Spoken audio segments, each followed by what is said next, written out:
وہ تحریر جو بہت پرانی رسم الخط میں ہے، وہ تحریر جو بہت پرانی رسم الخط میں ہے، کسی اجنبی سی زبان میں، اس میں بھی میرا نام لکھا ہے، اس میں بھی میرا نام لکھا ہے انسانوں کے نام کے ساتھ۔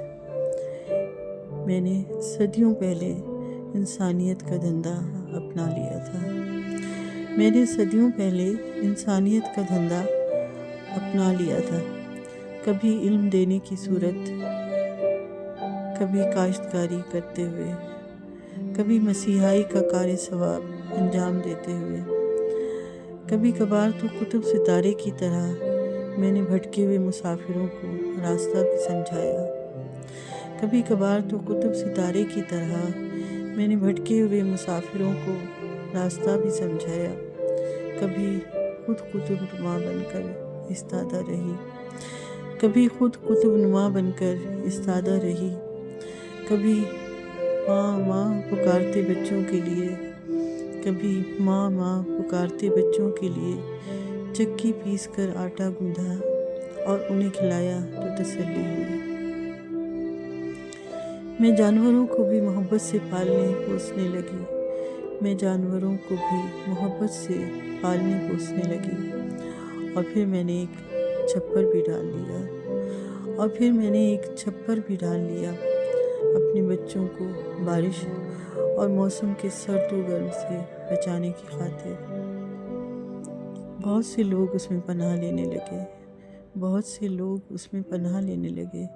بہت سے بچے میرے مددگار بھی ثابت ہوئے اور میرے ساتھ اکٹھے بیٹھ کر آگ تاپنے لگے، جہاں میں سب کے لیے آلو بھونا کرتی تھی۔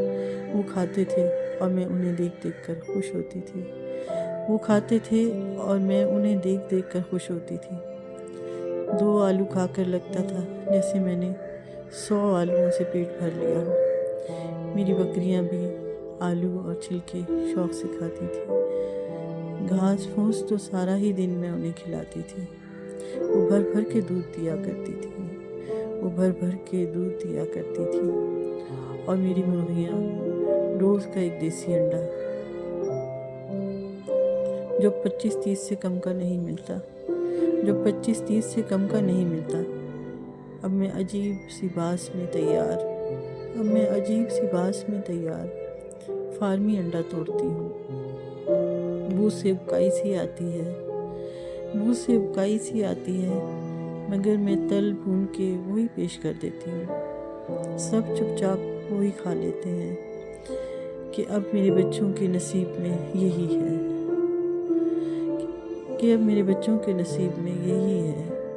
میں بھی اب مرغیاں بیٹوں کے ڈر سے اور بکریاں مینگنیوں سے گھبرا کے نہیں پالتی کہ چھوٹا سا گھر صاف ستھرا بھی رکھنا ہے۔